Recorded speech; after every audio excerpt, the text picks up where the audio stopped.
कल्पना करा, आपण मृत्यूच्या जगडातून कसाबसा जीव वाचून बाहेर पडलोय.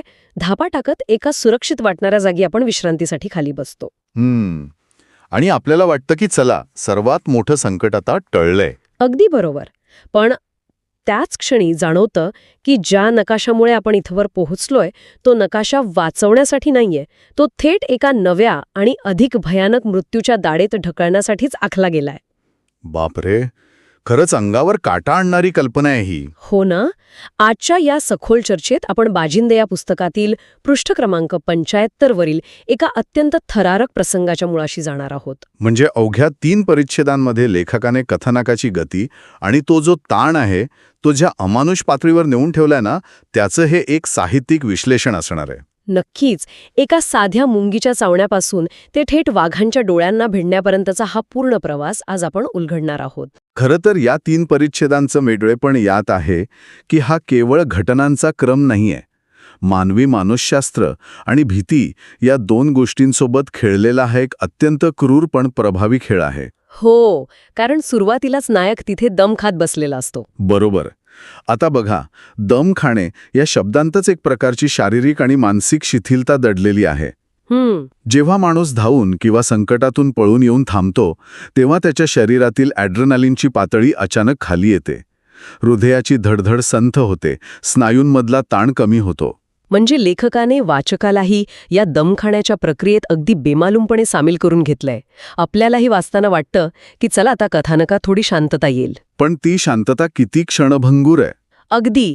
कारण तिथेच एक मायक्रो ट्रिगर काम करतो. त्या शांततेत नायकाच्या हाताला अचानक एक लाल भडक मुंगी चावते. लाल भडक मुंगी. आता मुंगी चावणे ही तशी बघायला गेल्या तर खूपच किरकोळ गोष्ट आहे, पण लेखकाने लाल भडक हा शब्द मुद्दाम वापरलाय. हो, रंगाचा वापर खूप सूचक आहे तिथे. एका शांत आणि निशब्द वातावरणात अचानक रंगाचा आणि वेदनेचा हा जो लहानसा स्फोट होतो ना, तो मला एका विशिष्ट सिनेमॅटिक तंत्रासारखा वाटतो. अच्छा, म्हणजे कॅमेरा अँगल सारखं काहीतरी. हो ना. आपण अनेक चित्रपटांमध्ये पाहतो जिथे सुरुवातीला कॅमेरा एका अत्यंत छोट्या गोष्टीवर फोकस करतो, जसं की एखाद्या किड्यावर, ज्याला आपण एक्स्ट्रीम क्लोजअप म्हणतो. बरोबर. तिथे फक्त ती एक मुंगी आणि तिचा लाल रंग दिसतो. पण मग अचानक कॅमेरा वेगाने झूम आउट होतो. हा जो झूम आउट होण्याचा भाग आहे ना, या प्रक्रियेमागे एक फार मोठं मानसशास्त्रीय कारण आहे. ती कसं काय? म्हणजे जेव्हा माणूस एखाद्या संकटात असतो तेव्हा त्याचा मेंदू एकाच गोष्टीवर लक्ष केंद्रित करतो, ज्याला आपण मानसशास्त्रात टनेल व्हिजन म्हणतो. नायकाची दृष्टी फक्त त्या एका लाल मुंगीवर खिळलेली असते.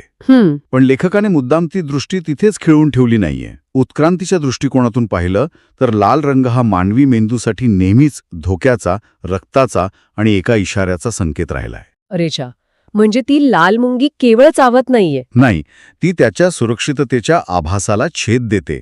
त्याच्या शरीराची सीमा ओलांडून वेदना थेट आत शिरते. आणि तो कॅमेरा जेव्हा झूम आउट होतो तेव्हा जे दृश्य समोर येतं ते अक्षरशः अंगावर काटा आणणार आहे. हो, तिथे 1-2 मुंग्या नसतात.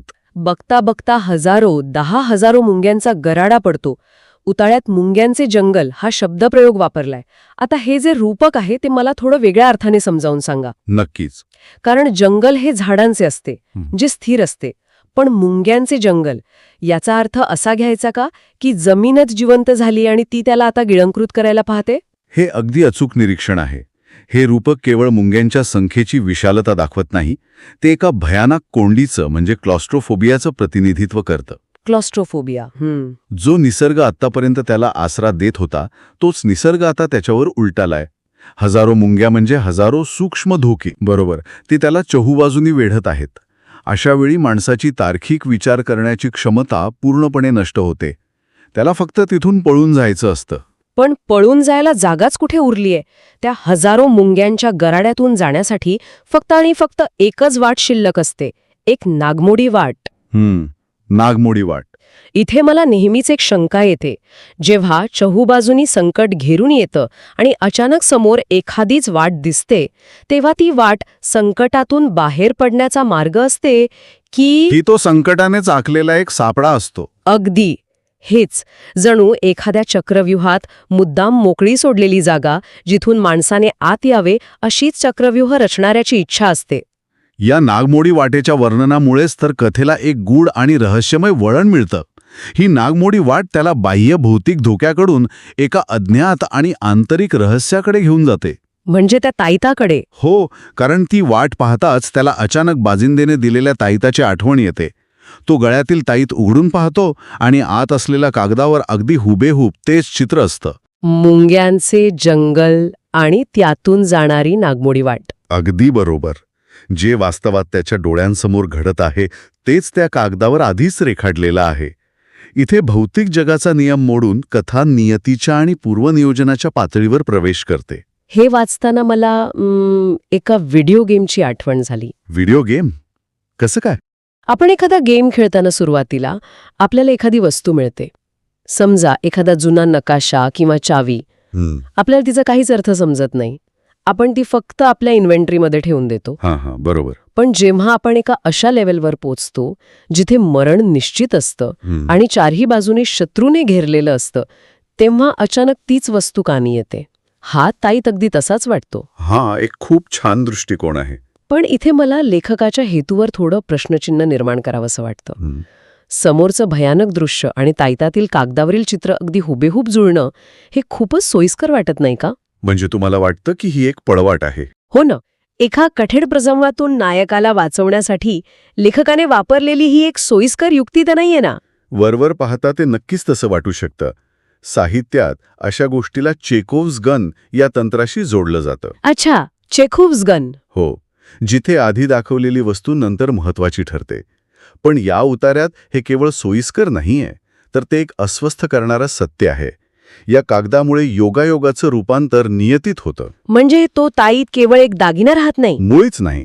तो आता जीव वाचवणारा एकमेव आधार बनतो. जेव्हा माणसावर अनपेक्षित आणि जीव घेणं संकट येते तेव्हा त्याचा मेंदू त्या गोंधळात एक पॅटर्न किंवा आकृतीबंध शोधण्याचा आटोकाट प्रयत्न करत असतो. आणि तो नकाशा त्याला तो पॅटर्न देतो. बरोबर. पण त्याहीपेक्षा मोठी गोष्ट म्हणजे बाजिंदे नावाचं पात्र इथे प्रत्यक्षात उपस्थित नसूनही त्याचं वर्चस्व प्रस्थापित होते. हो, आणि हेच वर्चस्व मला थोडं खटकतं. जर तो नकाशा आणि समोरचं दृश्य हुबेहूब जुळत असेल तर याचा अर्थ असा होतो की नायकाचा हा प्रवास आणि हे मुंग्यांचं जंगल बाजिंदेला आधीच माहीत होते. तो केवळ मार्गदर्शक नाहीये, तो जणू काही हा पूर्ण खेळ आधीच खेळून बसला आहे.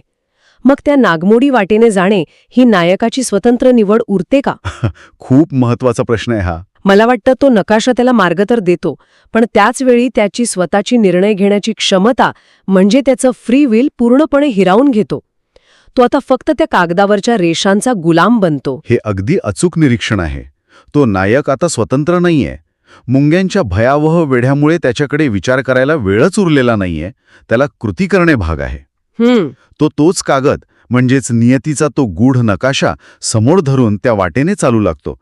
आणि इथेच कथानक एका नव्या, अधिक बंदिस्त धोक्याकडे वळतं. त्या गुहेकडे. हो, चालत असताना त्याला समोर एक गुहा दिसते, जिच्या तोंडावरून पाण्याचा एक मोठा धबधबा पडत असतो. आणि उतारात असं म्हटलंय की नायक अत्यंत धाडसानं त्या अंधाऱ्या गुहेत प्रवेश करतो. इथे मी थांबून एक प्रश्न विचारू इच्छिते. मला हे धाडस थोडं समजत नाहीये. का बरं? जेव्हा समोर एक अंधारी गुहा असते आणि त्यावर पाण्याचा प्रचंड धबधबा कोसळत असतो, तेव्हा सामान्य माणसाची प्रवृत्ती तिथून मागे फिरण्याची असते. साहजिक आहे. हे अगदी डोळे बांधून एखाद्या भुताडकीच्या वाड्यात म्हणजे हॉन्टेड हाऊसमध्ये शिरण्यासारखं आहे.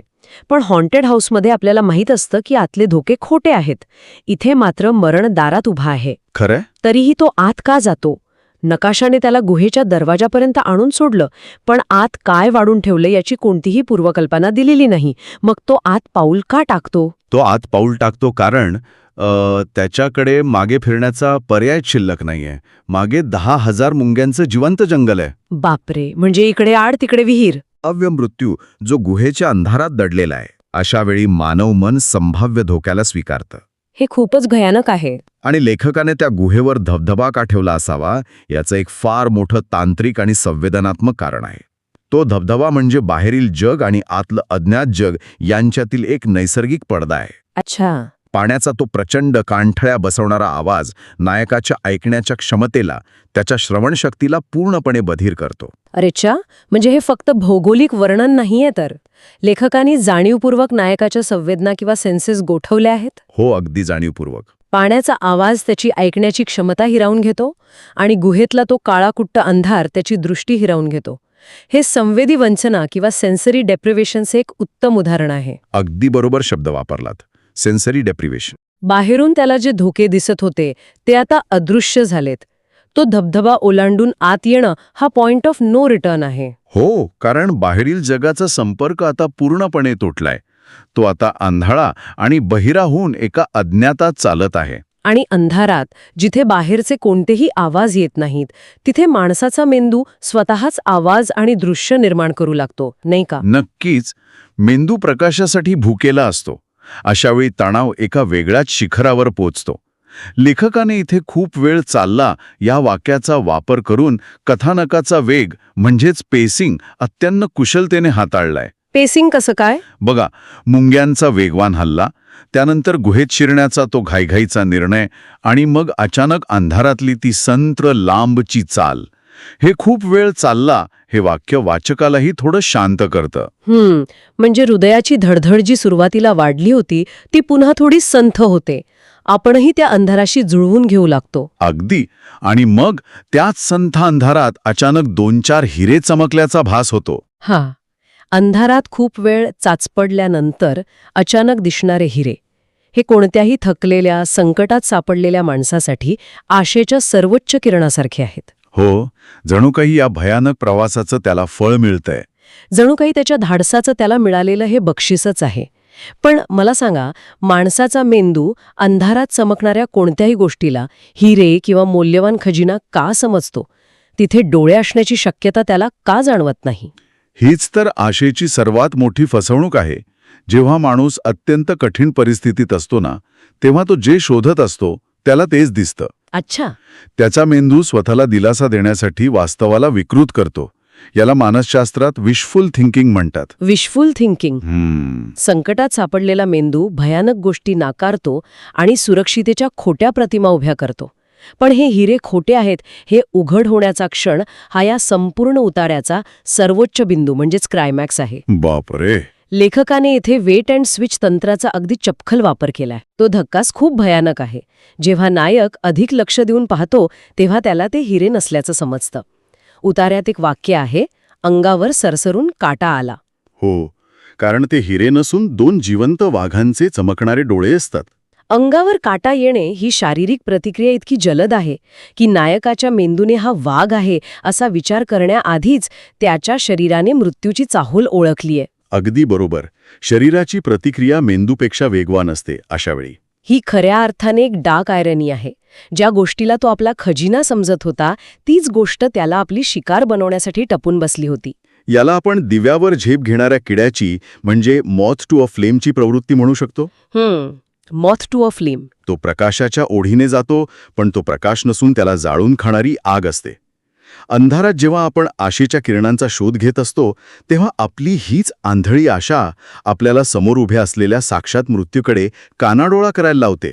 खरे. लेखकाने एका मुंगीपासून सुरू केलेला हा प्रवास एका अक्राळ विक्राळ जिवंत वाघापर्यंत कसा नेला आहे याचा हा आलेख खरंच अवाक करणारा आहे. खरंच. काय विलक्षण बांधणी आहे या 3 परिच्छेदांची. सुरुवातीला मुंगीसारखा एक अतिशय सूक्ष्म भौतिक धोका, त्यानंतर मुंग्यांच्या जंगलामुळे निर्माण झालेली अस्तित्वाची आणि कोंडीची भीती, मग तो ताईत आणि नकाशामुळे आलेला नियतीचा आणि अज्ञाताचा गूढ प्रश्न. बरोबर.